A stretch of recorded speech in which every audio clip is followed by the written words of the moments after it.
محترم بزرگوں دوستو، آپ جو جانتے ہیں کہ بہت بڑا ایک فتنہ نکل چکا ہے، کیونکہ اللہ کے نبی نے پہلے ہی اس کی بشارت دی تھی، اس کی خبر دی تھی کہ انہو سیکون فتنہ، ان قریب فتنے ظاہر پڑے گی۔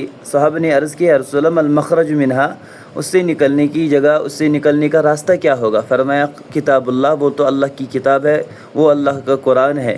تو ایسے ہی ان فتنوں میں سے ایک بہت بڑا فتنہ آ پڑا ہے، جس کی لپیٹ میں بہت سارے لوگ آ چکے ہیں، اور واضح ہو کر بھی کہ یہ کتنی غلط سری باتیں کہتا ہے، سری غلط باتیں کہہ رہا ہے، باوجود اس کے لوگ اس کے پیچھے پڑے ہوئے ہیں۔ آپ دیکھ سکتے ہیں ویڈیو میں کیا کہہ رہا ہے اور کیسے الفاظ بیان، پھر بھی لوگ سبحان اللہ ماشاء اللہ کس بات پر کہہ رہے ہیں۔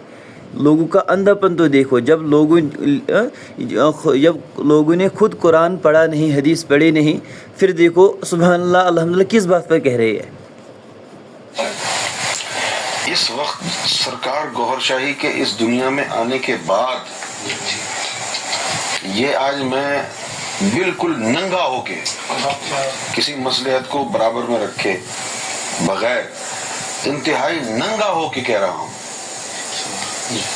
آگے آپ کی مرضی ہے، اس میں جتنا چاہے آپ جو ہے ملاوٹ کر لیں، مصلحت بنا لیں، لیکن میں بالکل ننگا ہو کے ہر مصلحت سے یہ بات کہہ رہا ہوں۔ میرے مرنے کے بعد تم کو یاد آئے گی یہ بات۔ سرکار گوہر شاہی کے اس دنیا میں آنے کے بعد، سرکار گوہر شاہی کے اس دنیا میں آنے کے بعد اللہ کی الوہیت اور ربوبیت کا پرچار شرک ہے۔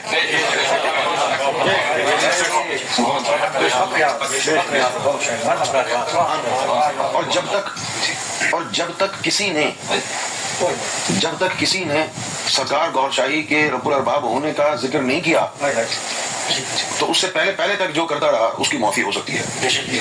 لیکن جس دن یہ بات کھول دی کسی نے، لا الہ الا ریاض والی، اس کے بعد کوئی اللہ کی الوہیت کا ذکر نہیں کر سکتا۔ جو کر رہا ہے وہ اپنے لیے گڑھا کھود رہا ہے۔ کتنی سری غلط اور جھوٹی باتیں، اور کتنا بڑا اور شرک دھوکہ دے رہا ہے لوگوں کو، پھر بھی لوگ اس کی لپٹ میں آ رہے ہیں۔ تو لوگوں کو بھی کہ اللہ کے نبی نے دعا کی تھی، اللہم ارنا الحق حقا وارزقنا اتباعہ، یا اللہ حق مجھے حق کی شکل میں دکھانا اور اس کی اتباع کرانا، وارنا الباطل باطلا وارزقنا اجتنابہ، اور باطل کو باطل کی شکل میں دکھانا۔ اس سے سمجھ میں آیا اس دعا سے کہ کبھی باطل حق کی شکل میں آتا ہے، تو اس اعتبار سے حق جب حق کی شکل میں آئے گا تو پھر اس کی اتباع کرنا، اور اللہ کے نبی نے فرمایا کہ باطل کو باطل کی ہی شکل میں دکھانا، یہی باطل ہے، اور جو حق کی شکل میں ہمیں لگ رہا ہے لیکن ہے تو باطل اصل اندر سے، اور اتنا سری باطل جو یعنی اتنا بڑا دعویٰ کر رہا ہے، پھر بھی لوگ اس کے اس لپٹ میں آ رہے ہیں۔ لہذا لوگوں کو چاہیے کہ وہ اپنے آپ قرآن کا مطالعہ کرے، احادیث پڑھے، پھر اس میں دیکھے کہ کیا صحیح ہے اور کیا غلط۔ اور اس کو جو ہے نا ہم ایم ایف آئی میں رکھ نہیں سکتے کہ جو لا الہ الا ریاض بھی پڑھے اور لا الہ الا اللہ بھی پڑھے۔ ایک عورت کے دو شوہر نہیں ہو سکتے، تو ایک انسان کے دو رب نہیں ہو سکتے۔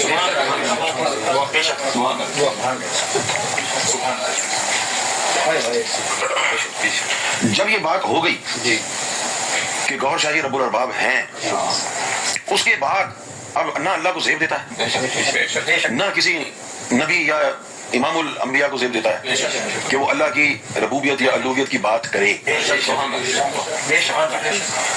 یعنی ان میں سے تو کسی نے کسی کو جو ہے پاگل کتے نے نہیں کاٹا کہ وہ اتنی بڑی جو ہے گستاخی کرے۔ لیکن جب سرکار گوہر شاہی کی ذات کے لیے یہ بات جو ہے اعلانیہ طور پر کہہ دی گئی ہے کہ سرکار گوہر شاہی رب الارباب ہے، اس کے بعد جس نے لا الہ الا اللہ کا پرچار کیا ہے تو وہ جو ہے سب سے بڑا مشرک ہوگا۔ تو لا الہ الا اللہ کا پرچار کرنے والا مشرک ہے، حالانکہ قیامت تک اللہ کے نبی نے فرمایا لا تقوم الساعۃ حتی فی الارض اللہ اللہ، جب تک اللہ اللہ کہنے والا ہوگا تب تک قیامت برپا نہ ہوگی، اور یہ کہتے ہیں لا الہ الا اللہ کا پرچار کرنے والا مشرک ہے۔ اب اس سے بڑا دجال اور کون ہو سکتا ہے؟ اور جو اس کے ماننے والے وہ تو کم از کم غور کر لیں کہ یہ کہہ رہا ہے۔ تو اللہ ہم سب کو اس فتنے سے بچائے۔